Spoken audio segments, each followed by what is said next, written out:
Diana, Princess of Wales, has had her fair share of portrayals in recent times. We have Kristen Stewart's new movie Spencer, Emma Corrin introducing her to Netflix's The Crown in Season 4, and now with Season 5's casting overhaul, Elizabeth Dembicki is stepping into the princess's shoes. I'm Matt Rogers, and today we've got a first look at Dembicki's Diana and Dominic West's Prince Charles. But not only that, there has been some on-set drama in relation to how the show is portraying Diana, and our new queen Imelda Staunton, has spoken on the topic of Season 5's release. Now, I'm bringing you all the latest news and updates on The Crown, so in order to stay up to date, be sure to hit that like button, subscribe, and ring that bell to not miss a single thing. The Crown Twitter account has already given us a first look at Staunton as Queen Elizabeth II, but now we have the first official images of Charles and Diana.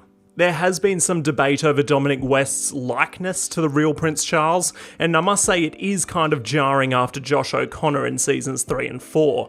But the casting directors haven't missed a beat yet, and I don't doubt we'll be used to him after the first few episodes. However, I don't think we'll be having the same issue with Diana, as Elizabeth Dembicki is uncanny in this first look of her in character. Some on-set photos have also leaked with some of Diana's iconic looks, and I for one had to double take at a few of these photos, thinking they really were the princess. Yes, the actress already shows a resemblance, but it's also a huge achievement by the show's hair and makeup team. There has been ongoing struggles though with casting lookalike actors for their children, especially Prince William, but the search is now over and they will be introducing Dominic West's real-life 13-year-old son, Senan West. So we'll be seeing actual father and son on screen, most likely in the later episodes of the season when the prince will be around Senan's age. For a breakdown on the rest of the confirmed cast, be sure to check out my video on what we know about Season 5.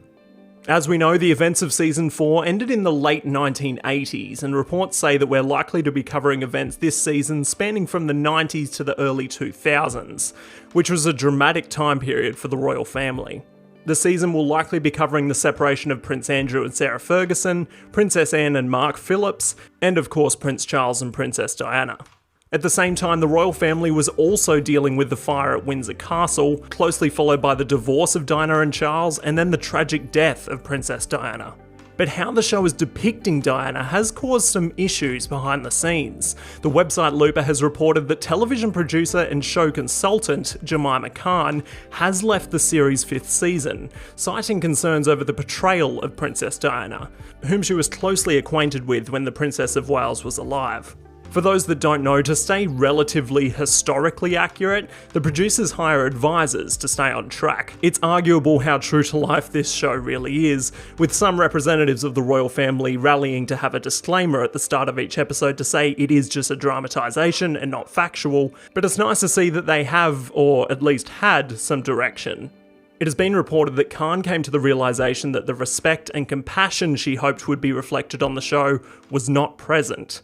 As a result, Khan asked for her contributions to be removed and refused to be credited in the show.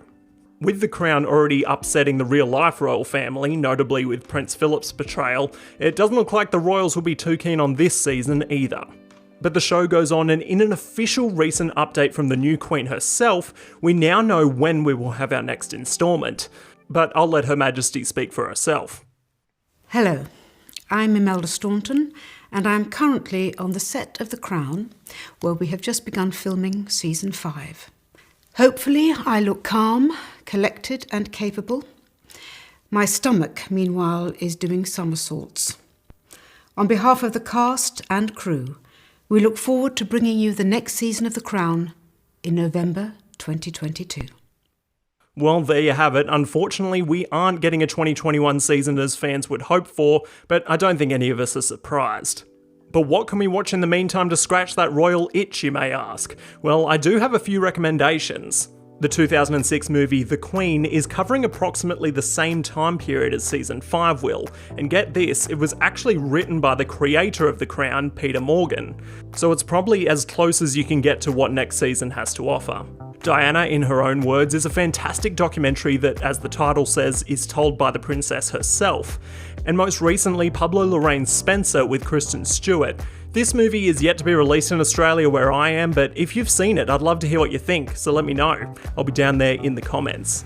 But if you haven't already, be sure to subscribe for weekly videos covering your favourite movies and TV shows. If you subscribed during this video, then welcome aboard, and if you had a good time hanging out, then spank that like button. This is Matt Rogers, and that is all.